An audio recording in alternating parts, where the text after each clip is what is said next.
Abataba.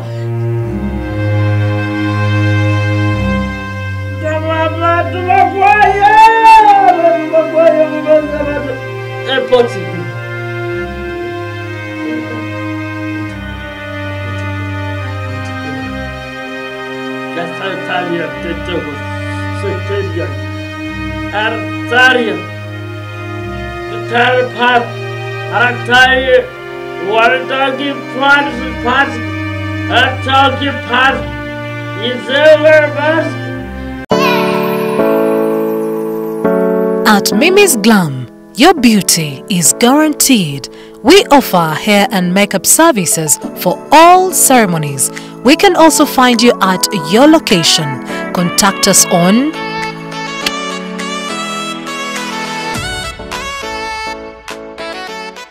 abadde ateekateeka okwanjula embaga oba omukolo omulala gwonna sooka owulirize bino ng'omukolo gwo tegunnafuuka gwa muzizo ng'abagabo b'emulema ku nnakatansi essa okutali minyoonyonto. Ekibiina Kitokiya Group kintumye enkubbireko nti be bokka abayinza okuluŋŋamya omukolo gwo gwe wamma n'ogweyagalirako ng'ekijoli ekisimattusa oluka. Batokiya Group bazze n'obukugu mu kuwoomya olulimi Oluganda n'Olungereza nga buli kanyomero ku mukolo bakafuula kitonto gumbya kubanga bwe bakwata busooma okulambika tebabavaako nga temunnatyabulaga mukadde asanze ennuuni y'olusuku mu lw'entemera. Bakubireko ku nooti 7 nooti 2 7 nooti 754 oba ku nooti 7 nooti 5 nooti 5 nooti 424 oba ku nooti 392 nooti nooti 121 weewale kakyali okukunenukira ng'omutyuma gusegulira entajja.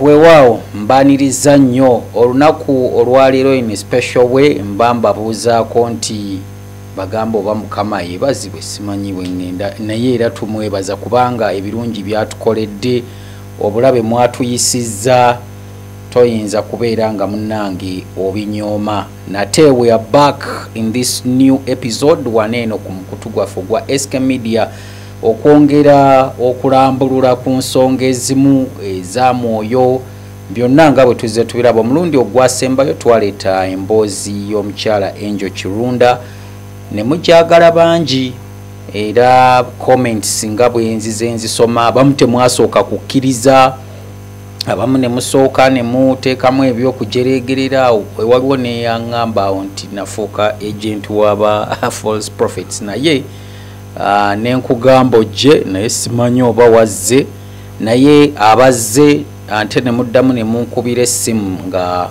muweera obujulizi ebyo bye mulabyeko n'ebibagambiddwa. Mbeebaza bannaffe abali mu mawanga aga America, abali e Dubai, abali mu Saudi Arabia, mwenna nga bwe muntuukirira bannayi mbagamba bugambi kimu nti temukoowa ennamba y'essimu eyo bw'ogiraba asigala ng'okuba okube osobola okubanga naawe ofuna ekyo ky'oyagala. Abakyalimu akatoma nammwe Mukama ajja kujja ayogere nammwe. Nze Solomon Kaweesa kati show eba etandise officially. Mukyala Kirunda abantu sooka babuuzeeko. Mukama yebaze. Amina. Mukama mulungi ekiseera kyonna akola binene. Amaanyi n'ettendo n'obuyinza byonna biri munda munne kubanga yeebina. Njagala okwebaza ennyo abantu abazze wano.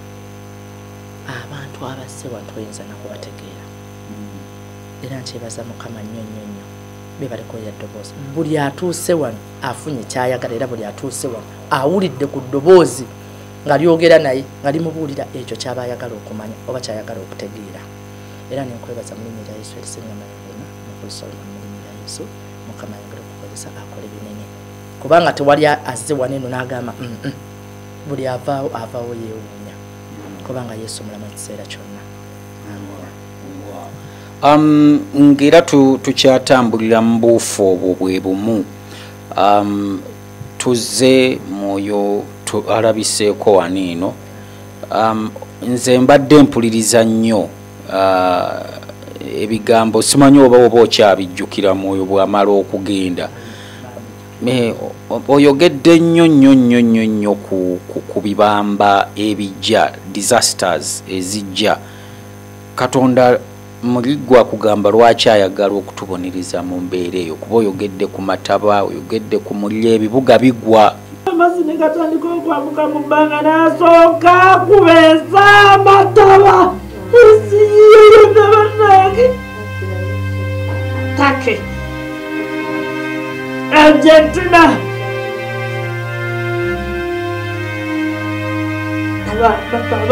abataba negatandika okwetoloola ensi yonna negatandika okwetoloola tene gali agetoloola olwazi abalaboozi negatandika okubutukayo nga gegayirira abantu nga begayirira abayabanda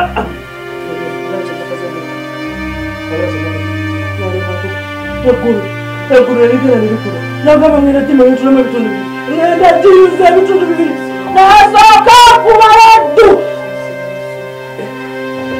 nekubaladdu Mukama abadde andaga ebibuga nga bigwa India,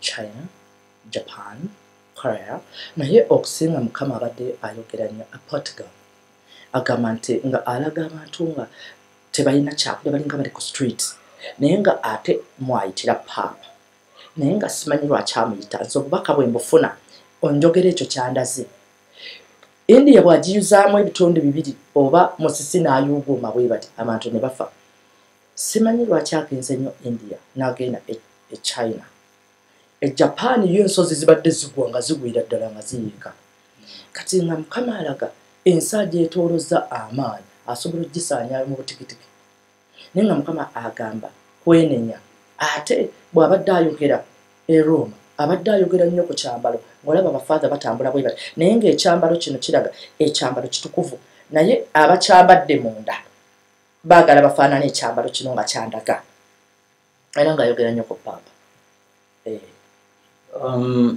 Papa ono lwaki Papa ayinamu obuzibu engeri gyali nti bwe muwulenge wakati w'ekereziya ne Katonda nti amuyita asituka abeeko kyakola oba I think Mukama kyamugamba abenga kubanga owedde adira Papa natugende Portugal ayogera Portugal Papa bwe ndaba Papa nga tudde Portugal ate nge Portugal akulaga abantu nga baavu tebalina kyakulya kati nga tulagayo obwavu obuyite naye nga tewalaga Papa nga Mukama agamba Papa awanirira ensi eyo era asobola okugiwanirira era Mukama gyakola ki gyamwagala abe nga asobola okuwanirira naye enti obubaka bw'obufuna tomanya engeri ki gye butuukayo era tomanya Mukama ngeri ki gy'abikola nze bw'abumpa nenkubuulira kyaŋŋambye kyekyo bw'atyo Yesu waba akyogedde amataba Mukama agoogerako nga tugamba kwenenya naye Mukama tetumanyi engeri ki gye tuneenenya twenenyeza mu mayumba gaffe ne twenenyeza we tuli kyekyo Mukama kyagamba buli omu asobola okwekubanga abantu bonna bw'ogenda ku YouTube n'olaba abantu abakulabye be bangi naye abazze era biba abangi ate mu butono naye ng'ate ekyewuunyisa si buli muntu yenna nti agenda kukkiriza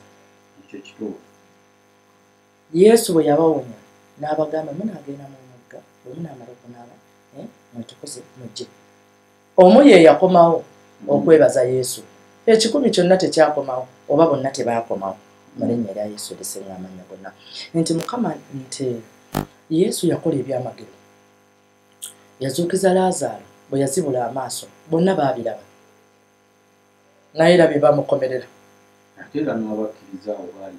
nnyo yalina abayigiriza 12 mu 12 ne muvaamu era abaamulyamu olukwe naye era Yesu yasigala anywedde ekigambo kya Mukama kiriko amaanyi ye bw'akuwa ekigambo kye akunyweza gwe tosobola kwenyweza naye ye yanyweza ggwe amaanyi ge ne gakunyweza n'oyimirira n'obeera nga kwegamba osobola okuyimirira mu buvumu kubanga bwe tubadde wano eno oso omulaba oyo mulinnya erya Yesu osinga amannya gonna akwagala nnyo shasdan agojjo abantu bw'otulina akatabo ke tuweza abantu 10 naye buli ava wano ekyafulumye n'ayingidde tekifaanagana buli amagamba nani ndowooza byakusaga naye bwe nawulira mukulu Solomoni ng'ayogera nga kaŋŋende ye mulabu oyinza okikkiriza mu linnya erya Yesu erisinga okumanya Katonda akola binene si ensi yonna nti ekkiriza naye ekigambo kya Katonda bwe kikutuula mu mutima kye kikuleetera okukkiriza kw'okubeerawo kwe wano.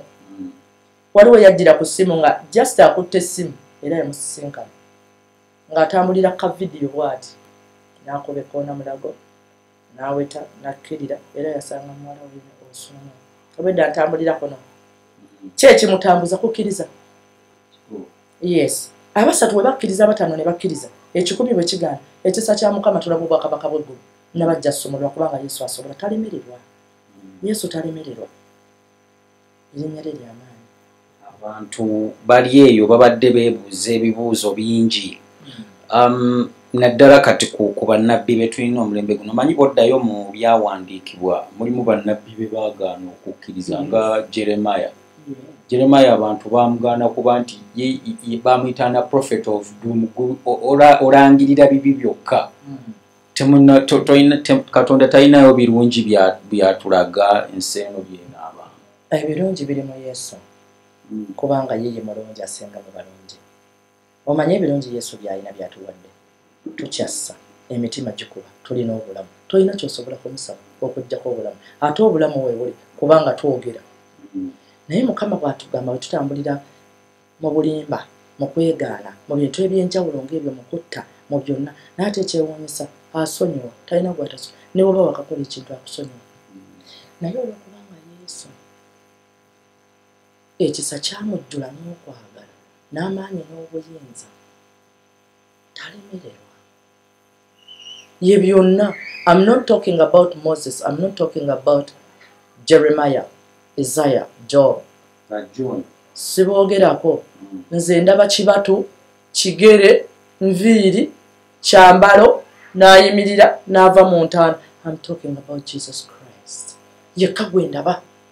Nga ebiseera bisinga bwakulabikira abeera nnyo mu bulumi alaga nga ali mu bulumi. Yesu.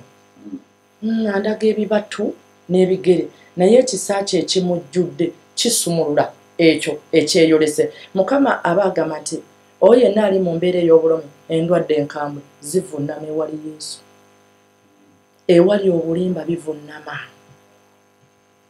Mukama alina amaanyi. Ye alina amaanyi. Alina obuyinza. Ne bwe bajja wano 100 nga baweereza nze nnina gwe mmanyi bamuyita Yesu. Obanga tomumanyi nga toyagala kumumanya ojja kumumanya kubanga ye byonna. Tuyina olunaku olusembayo olw'amazuukira omala n'omumanya kubanga ye mazuukira. Lyerinnya ly'oyita ne likuzuukiza era lyerinnya eririmu amaanyi n'obuyinza. Bw'omugaana omutegeera, bw'omutegeera omumanya, bw'omumanya omuwulira era bw'omuwulira yeeyoleka kubanga alina obuyinza n'amaanyi kubanga byonna biri mu ye. Talemererwa. Tewali kigambo kijja. Yesu bw'atuuka ne yeeyoleka n'akweyolekera ye yakuwa okutegeera n'okumanya era yalina obuyinza bwa byonna. Bw'atuuka n'aseseetuka n'avaawo ag'amaanyi toddamu gawulira naye ekisa kye bwe kikumira ne kibeera. Ekisa kya Mukama kibeerawo kubanga ne byonna tewali akigaana kubanga alimu amaanyi. Mu bimu ku byabadde akulaga wano mpuliddemu Uganda ne mpuliramu paalamenti ya Uganda. Mukama kiki kyayogera ku paalamenti yaffe? When you look at Uganda, it says the Parliament of Uganda. Yes, Ministry of Health, Ministry of Health, the Science, Education, the Science. I sure what to say is what to do. I say in 2 years to come, the fall we get campaign. Mukama abadde atulaga Parliament nga bonna batudde naye nga amaanyi gaayo gali era ekigambo kyabo kiriwo.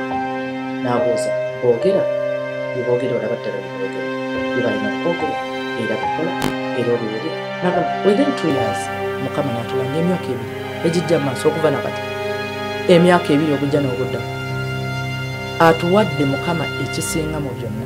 Agambye in a part of Africa, this is the beauty of the world.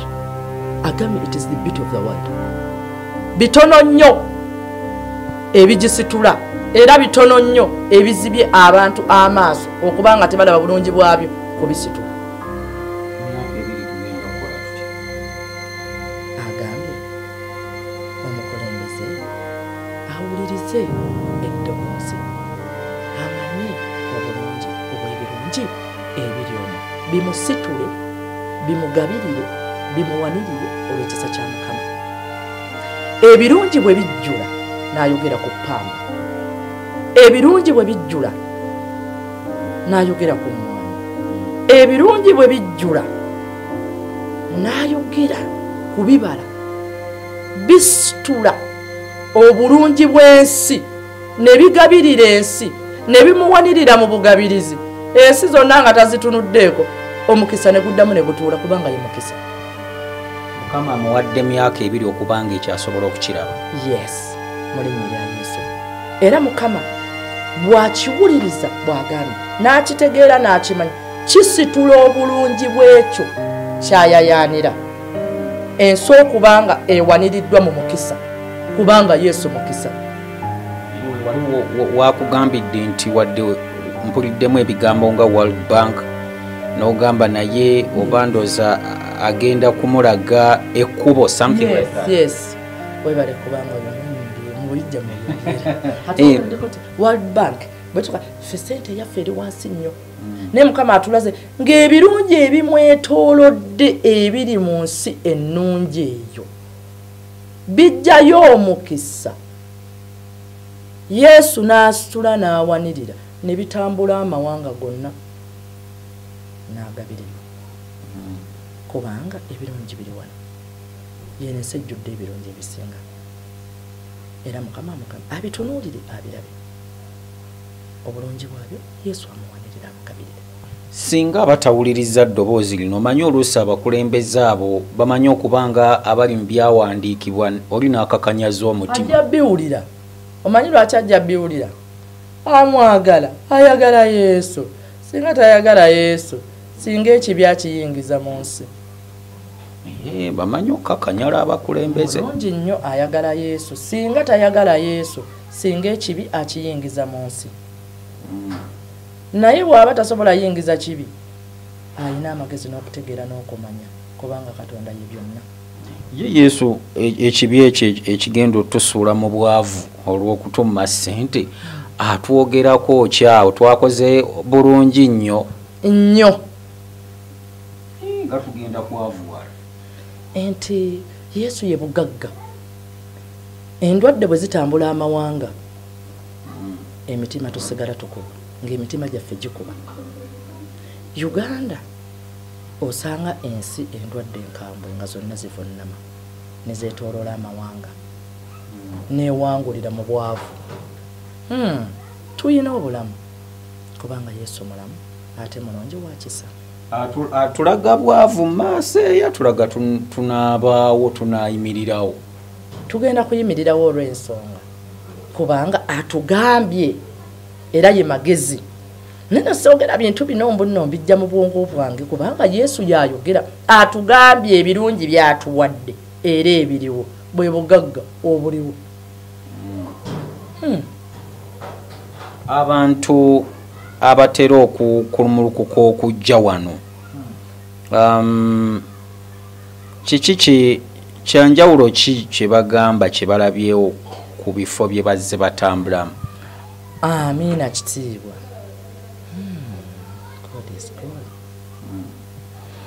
Ekyenjawulo ekiri wano kye balabye the moment wotuuka wano ojja olina ky'oyagala okusabira. Ensaba Mukama omulimu oba tonna bakyogera Mukama ng'atuzzaayo ng'atugamba. Omanye abafaada abazze wano nga baava mu bufaada baava mu buweereza. Omanye abantu abazze wano ng'atuuka wano nga ayagala just mwana nyaba nga yakatuuka n'agamba mbadde njagala kino Mukama n'amugamba mugamba ayayaanira kino.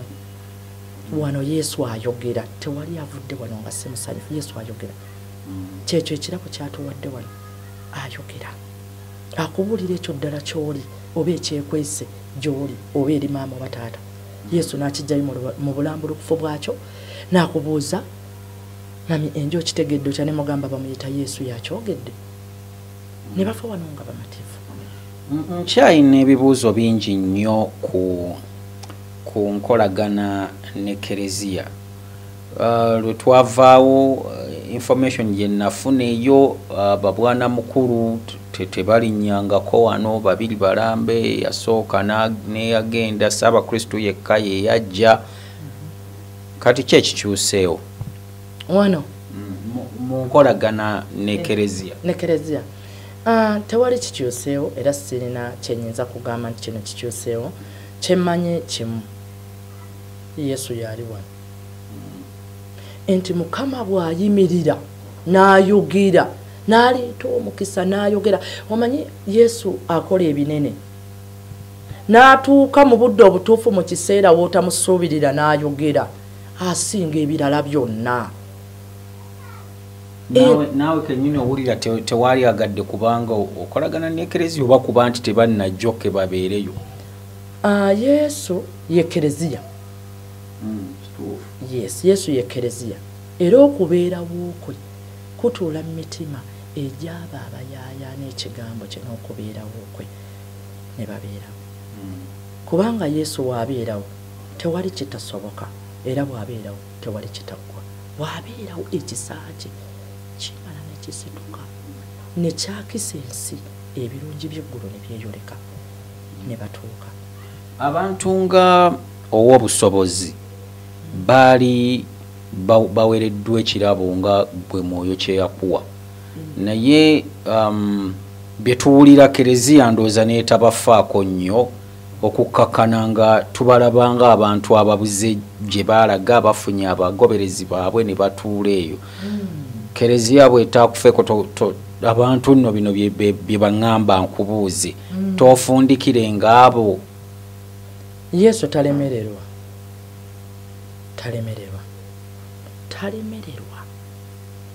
Bw'ayimuka ekisa kye ne kibeerawo lubeerera ekiseera kyonna. Obulamu obwange obutabeerawo, ekisa kya Mukama kiyimirira ne kibeerawo ekiseera kyonna. Mukama akugamba kintu kibeera, Mukama ngamba nti nywerera mu kigambo, nywerera mu mazima. Nti Yesu mu bikolwa bye era mu bintu ebikolwa ebiri wano ayina ekirungi ekiri wano. Akuwaako obubaka muggwe bw'otasuubira muggwe, yayogera wano. Bw'akuwaako obubaka bw'ekyo kye wakola okumala emyaka 15 nga wakyerabira n'ogamba kinsibi, negamba aŋŋambye bw'ati, y'oyo ayogera n'awanirira n'asitula tagwa, gwagwa naye ye tagwa. Oyina kunywerera ku kigambo kye n'amazima. Enjo jjamu pini matu n'oziteeka wansi, saagala meeka n'obizza wali. Wulira Nze mbadde nkirowoozaako nti singa tutandika nofunayo make-up artist buli lwenzija n'asooka akupepettako bw'ati, toyagala ebyo, tokyabyagala. Yabiŋŋaana Yesu ku lususu luno olunyuma make-up. Yesu yagaana. Kati Mukama bw'akutandika okukyusa obulamu, ekitiibwa ky'ekigambo ky'okubeerawo, ekifaananyi ekivaayo. Owulira Yesu bw'ayogera mu bafaada ng'olina make-up, lipstick, earrings, bakutunuulira eyeshadow. Yesu yabinyambululako olunaku lumu nenina nga mpulira ne bwoba oteekayo we bati ku mwoyo bati, olaba omukolo tegukira eddoboozi nga liga don't bw'otyo. Neŋŋamba Yesu, bintu ebyo birungi, naye we bituuka ku Yesu bifuuka nga tokyabisobola biteekako, kubanga Yesu aba akwagala mu kiti kirala. Waliwo abantu myera nkubuuze nga babuuza ddala oli muntu. Yesu yayogera, nze ndi muntu owa bulijjo. Yesu yayogera, era buli atuuka n'okugamba okiwulidde kye nkugambye nti omanyi nti nedda, nze nkumanyi nti nedda. Ne mugamba waliwo ayogera akugambye nkugambe nti nno ebiseera biri wakola bwoti ne bwoti, naluli n'okola bwoti ne bwoti, n'ekiro wayogedde n'okola kati yoyo ayogera nze sirina buyinza Yesu ye byonna kubanga amaanyi gali munda abantu abalala katulina n'abalabi abapya ndowooza olwaleero abatandise abatakkiriza bino bakkirize batya bakkirize nti Yesu mulamu abakkiriza nti Yesu mulamu abatuuse wano bamuwulidde ne bamutegeera ne bamumanyi ajje ojje owulire ogambe kantuukeyo ajja kubuulira nekyewakoze ekiro nekyogenda okukola nekyolowooza kubanga byonna abisobola kale ndowooza katuumulemu eddakiika emu yokka tukomewo waliwo ebibuuzo ebikambwemu byenjagala tugendemu naye katusooke tubinywera egiraasi y'amazzi tovaawo Munnayuganda aweddemu essuubi olw'ebizibu ku bulamu bwo tumiddwa abannakya ebo okukujjukiza nti obulamu bwo busobola bulungi okuddamu ne bweyagala ng'ekijoli ekisimattusa oluka gwe omukyala alumwa mu nseke mu biseera by'ensonga eyali azaddeko naye ng'okyalemereddwa okuzza ku mwana nga bw'ogenda emuggo oluzza osanga lwakalira apetayiti yo yakka oba oyagala kwozaako mu nseke abannakya ebo bakutegeeza nti balina eddagala ly'ekinnansi erisobola okukuyamba abaami nammwe babakolako kabi obanga amaanyi ga munyoto bakunyooma mu sayizi obanga apetayiti yakwenyoola balinayo n'ekyenjawulo eri abo abalina emimwa egyaguba oba egyaddugala nga n'abalina enviiri za nakyo bakukolera spray mu ddagala egganda bakubire ku nnamba z'olaba awo nange neewonya okwetengeza ng'awoleza omukazi gye yanobera.